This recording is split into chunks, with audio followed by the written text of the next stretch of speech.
गुरुमुखों, महापुरुष संसार में जीवों के उद्धार के लिए ही अवतरित होते हैं और ऐसी रचना रचाते हैं जिससे कि जीवों का कल्याण हो, आत्मा परमात्मा से मिल जाए, जन्म मरण का बंधन समाप्त हो जाए।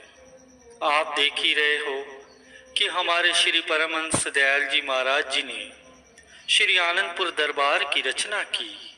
यह किस लिए है कि यहाँ आकर महापुरुषों की संगति में आकर गुरुमुखों को अपने जीवन के लक्ष्य का ज्ञान हो, उनके वचनों की पालना करके उनका कल्याण हो, उद्धार हो। भाग्यशाली गुरुमुखों, दुनियादार इस चीज को नहीं समझते। वे खाली यही समझते हैं कि तीर्थों पर जाकर त्योहार मना लिया, बस सब कार्य हो गया। नहीं, महापुरुष कहते हैं कि आप जिस कार्य के लिए संसार में आए हो वह करो। जब जीव महापुरुषों की शरण में पहुंचता है तो ही उसे अपने लक्ष्य का पता चलता है कि संसार में वह क्यों आया है। महापुरुषों की जो कार्यवाही होती है वह सारी की सारी गुरुमुखों के उद्धार के लिए ही होती है, कल्याण के लिए ही होती है। आप देखो कि गुरुमुख जन जहाँ गुरु को वीडियो लाइक करना, सब्सक्राइब करना प्लीज। बहुत मेहनत से मैं वीडियो बनाता हूँ, कमेंट में लिख देना जय श्री दयानंद। जहाँ से भी श्री दरबार में पहुंचे हैं, श्री आनंदपुर दरबार में आने का ऐसा संयोग मिला है, तो ये सब गुरुमुखों पर महापुरुषों की अपार कृपा ही है।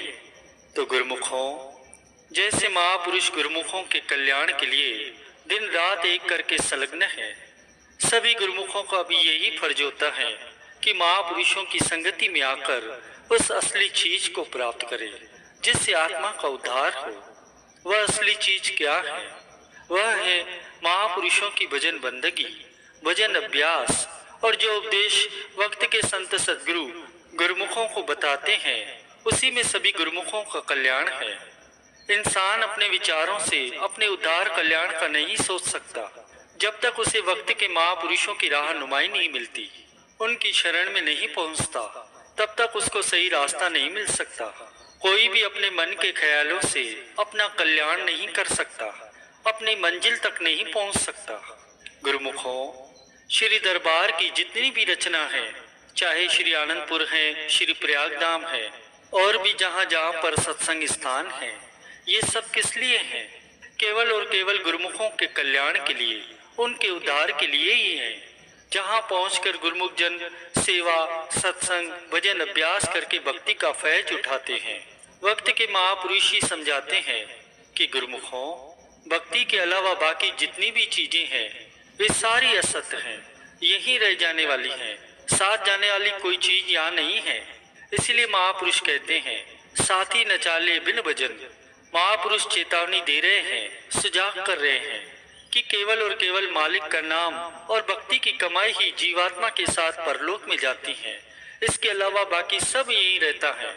गुरुमुखों, इसी भक्ति को प्राप्त करने के लिए ही सब गुरुमुख जन यहाँ श्री दरबार में महापुरुषों के चरणों में आए हैं।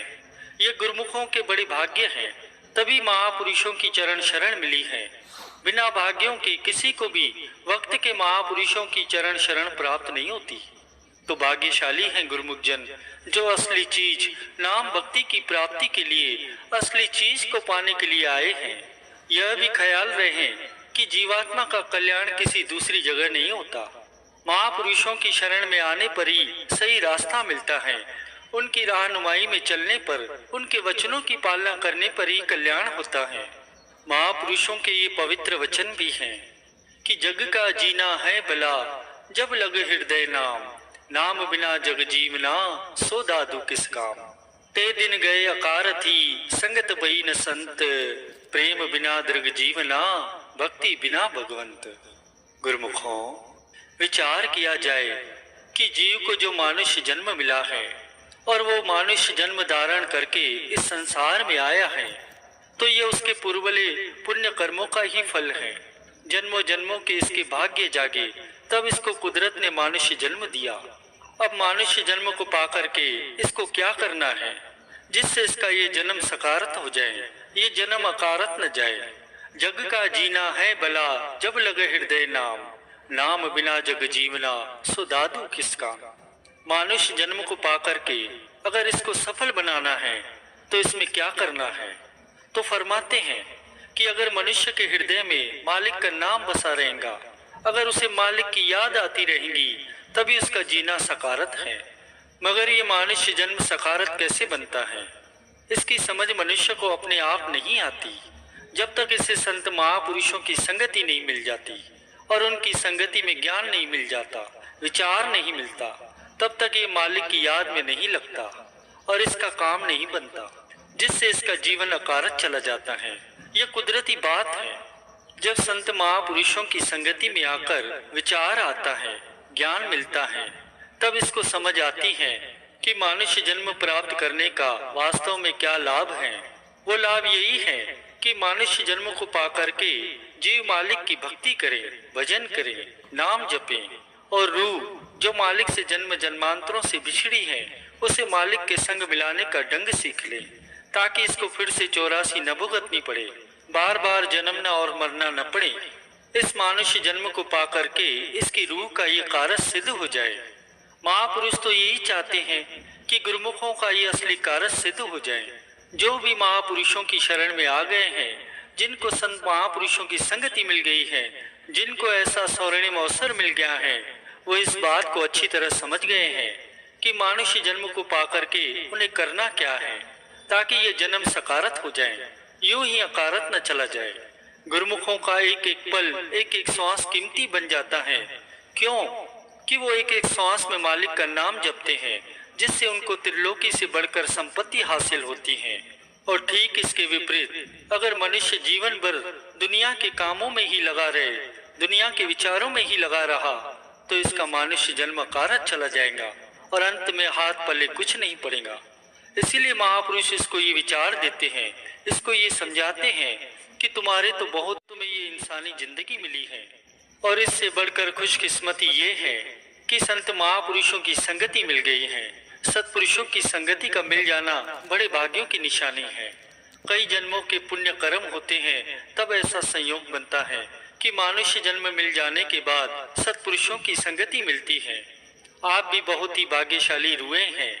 आपके जन्मों जन्मों के भाग्य खुल गए हैं, जो आपको सत्पुरुषों की संगति मिल गई है और नाम भक्ति की कमाई करने का ऐसा स्वर्णिम अवसर मिल गया है। अब ऐसे सुअवसर को पाकर के आपको चाहिए कि भक्ति के साधनों को अपनाकर अपने जन्म को सुधार ले। अब इस कार्य को सिद्ध करने में कोई कमी न रह जाए। इस अवसर में ऐसा यत्न कर लो कि रूह जो जन्म जन्मांतरों से मालिक से बिछड़ी है, वह मालिक से मिलकर एक रूप हो जाए। तो गुरुमुखों, इसलिए महापुरुष इस बात पर बार बार जोर देते हैं कि अपना ये काम कर लो, अपने जन्म को सफल और सकारत कर लो। यह लोग भी सुखी हो जाए और परलोक भी सुहेला हो जाए, और जब मालिक की दरगाह में जाओ तो सुखरूह होकर के जाओ।